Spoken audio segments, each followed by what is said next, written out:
because today is the picnic potluck cookout extravaganza, we're going to call it an extravaganza.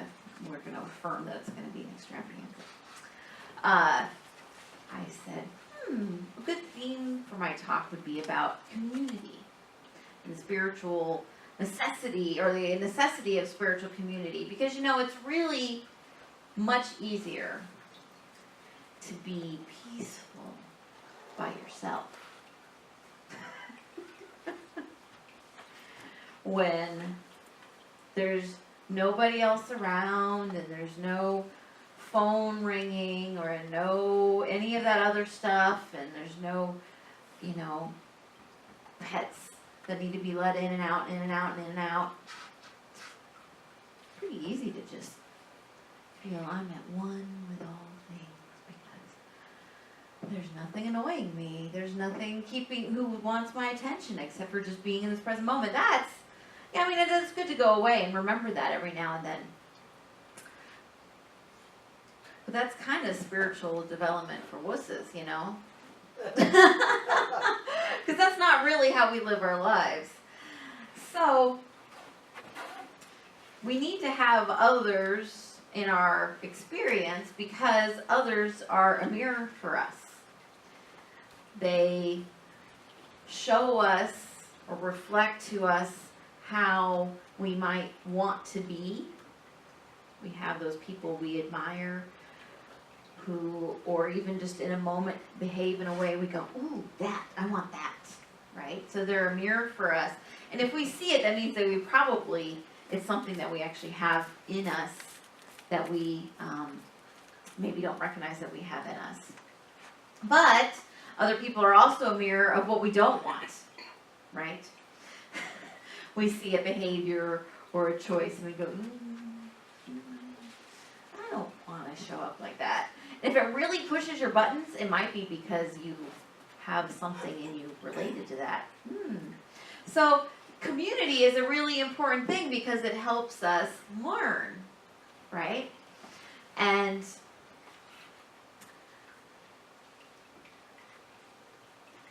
so what we put out there in the world, it matters. I believe it matters. And some of you have heard at least part of this story. So Mary Ellen and I were out running errands earlier this week. And it was on one of my days off. So I had a leisurely morning. Made my coffee, had my breakfast, done some, bills and things like that. Just, kind of laid back morning. And it was about 1:30, and Mary Ellen and I were at Fred Meyer. Like I said, we'd done a few errands, and I've been out of my pajamas for a whole hour and a half at this point, right? Like, life was good. And so we're checking out at Fred Meyer, and the checker guy, he's like, "Bet you've already had a really long day, huh?"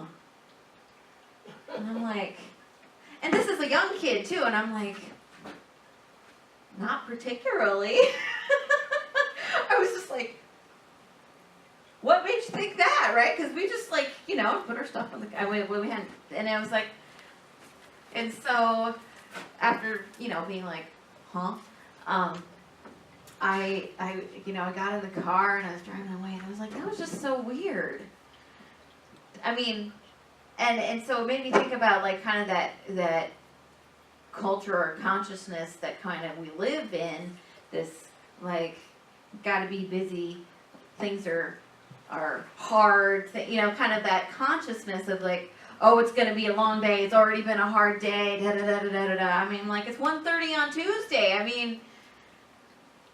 Maybe it has been a long day for some people, but like I said, I've only been out of my jammies for an hour and a half, so so it was an interesting thing, just as a reflection of the energy or that we put out into the world, right? Because probably somebody responded to that checker with oh my gosh, yeah, right? So it was an interesting kind of reflection for me about what's going on in our world. So you all know but you don't know all of it, so I'm going to tell you, right? So after the hike on Wednesday, we discovered my car got broken into, my computer got stolen, and my backpack and all that. And of course it was shocking, was my first response. You just don't expect to see that. But the next thing that happened was, there's Roger, and he's got his gloves, and he's helping like clean glass out, and Ladora's giving hugs, and we're just, just taking care of what needs to be taken care of. And, we get in the car, Marianne and I get in the car, and we're driving home, and I'm having a little bit of a fit, like I try to be chill about things, right? I try to practice my spirit, because here's the thing, if practical spirituality, which is what Unity is trying to be, doesn't work all the time, then it doesn't work, right? So I'm like trying to be zen about it, but like we're driving down the hill, and I'm having a moment, right?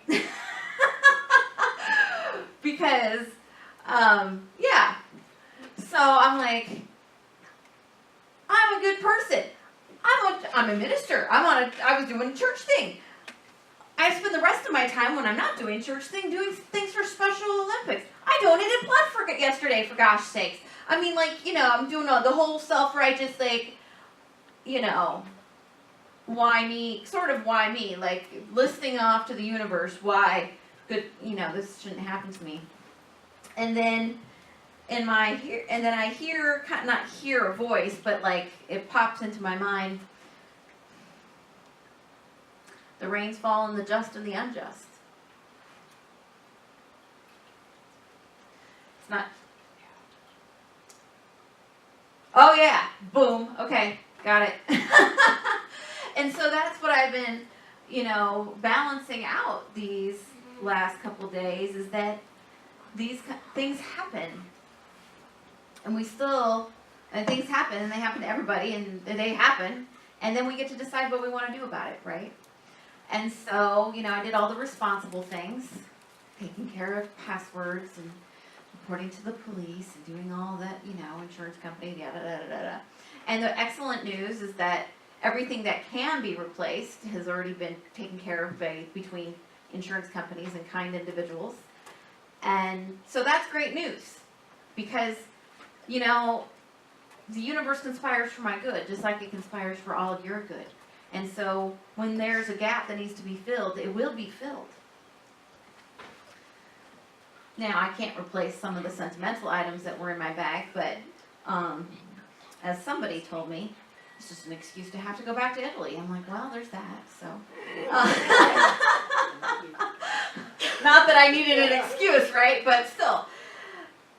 But, so, when I had that moment of realization about remembering that things happen to everybody, kind of knocked me out of that. And I really started to feel empathy for the thief or thieves, because what could get a person, and maybe I know some of the answers, but what could get a person to the point where they would decide that that was the best choice? What disconnects a person from their humanity or their community or their connection with the people around them? And smashing and grabbing is actually still pretty kind of a low level thing, but it's just part of that whole circle of violence and things that are going on in our world. What makes a person behave in that way or decide that that's the best choice for them? There's a lot of answers, like I said, where this is not a social studies lecture.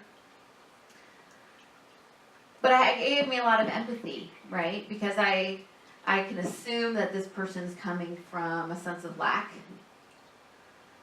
I can assume this person's coming from a sense of desperation, maybe.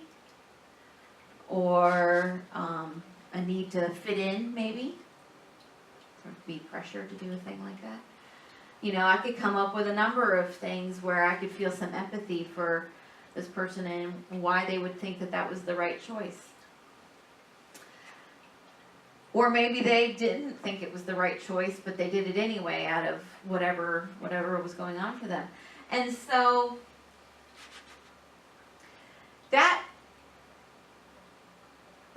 I can still have frustration because it's still a lot of hoops to jump through, disruption of my life. I can still be sad about losing the things that were precious to me.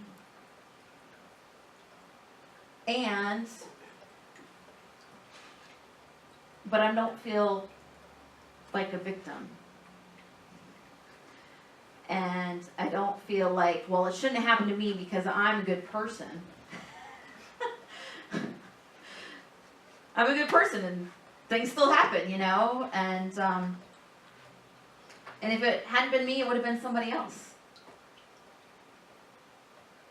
And, thankfully, I'm in a position to be able to, resolve most of those things. And I still hold hope that maybe my backpack and my little bear Paco will show up somewhere, because I'm thinking Paco's probably not very useful for them on the black market.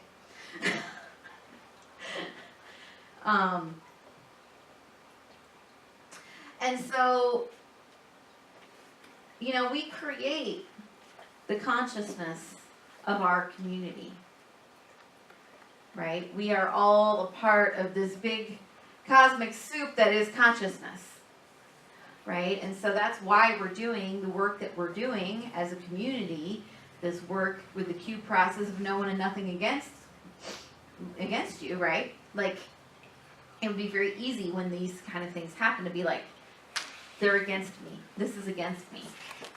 But it's not. It's just a thing that happened. I get to make it for me. I get to change my mind and decide that it's for me. And when I do that, I move out of the consciousness of the checker at Fred Meyer earlier this week, who is in the consciousness that things are bad, right? Into the consciousness that things are happening. And I get to do my part, to be part of a conscious change to make the world a better place. So, I don't know what the action step is yet, but as I said to one of my minister friends, because one of the other great things that happened for me is, like, I posted on Facebook that this had happened, just briefly, and I had a lot of empathy and connection that happened from people from all over.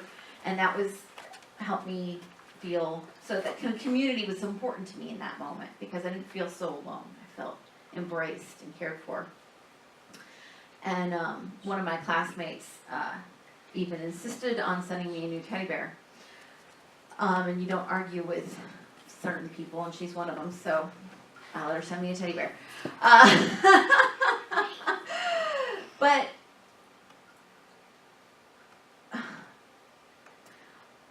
I don't know what the action step is, but one of the things that I come to is that the question I ask myself is, what is mine to do, or what is ours to do as a culture or as a community to change the feeling or the need for people to behave in the ways that they behave that perpetuates violence. Whether it's theft, or whether it's bigger violence things, or whether it's microaggressions, whatever it is, how do we change? And so the question I ask myself is, how do I be part of the change of the greater consciousness that takes away or diminishes or erases that need for violence? What are the unmet needs that we can solve or we can resolve? What are the unmet needs for connection, compassion, community that cause a person to feel disconnected? Because the disconnection we feel from our community is really just a micro version of the disconnection we feel from God, right? Because if you're really connected to the Spirit within you, really when you're in that place of knowing your truth and your oneness with all things, you can't hurt them. Right? So it all comes back down to who we've decided we are as a community and who we've decided we want to be, our vision and mission statement about, raising the global consciousness. I mean, this is it, folks. This is it. So we create the consciousness of our community. So together we do this, and this is what we get to do every day. We get to do a little bit better every day. And so when we're out in the world, because like I said, it's easy to be a guru by yourself.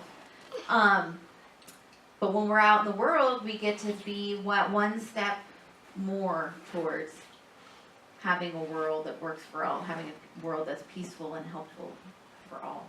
So, as we go celebrate our picnic, which is all about being connected as a community, we can continue to think about how we can be connected and support and share with one another and help each other be the best shiny versions of themselves that they can be, because each little piece that we do makes a difference in the world.